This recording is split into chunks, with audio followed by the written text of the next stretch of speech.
Right? Many times we may have disagreements with each other, but we say, oh, okay, we're rational people, we can find a way through, we can tolerate one another, we can accept those differences that we have and move on together as a community. But every now and then we are confronted with a Joe Carson or a terrorist threat, or a person who represents a group against whom we feel all kinds of prejudice. And in that moment, we are faced with the very same challenge that these people were. Right? What are we going to do in that moment? How is it going to play out? What is Jesus calling us to be as children of God? I have a visual of you. This letter stands for church. It stands for community. It stands for Christian. But it's useful, like so many letters back in biblical times, as a symbol, as a sign, something else. Because you see how the letter C, it is nearly a closed circle. It is nearly a closed circle. But it's not completely closed. There is an opening. And this is the way that church and community and Christianity is, right? You can't just wander in accidentally.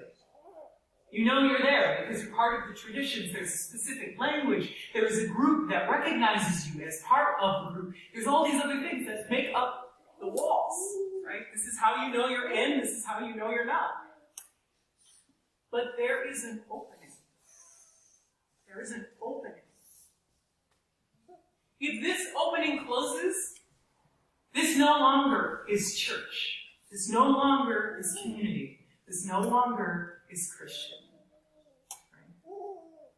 This is the opening through which the pig tenders go in and out. This is the opening that the shepherds, traditional fringe people, can go in and out. This is, in Wesley's time, this is the opening through which the traveling preachers could go in and out. Right? The immigrants. The students go in and out. The visitors from other towns. The people who go to warmer climes in the winter.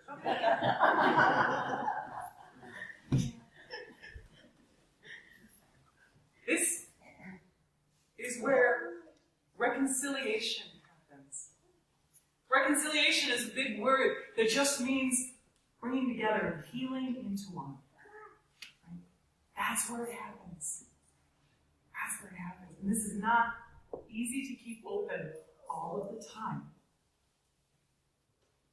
We would like to think that if Jesus came to our doorstep, it would be open and we would be ready.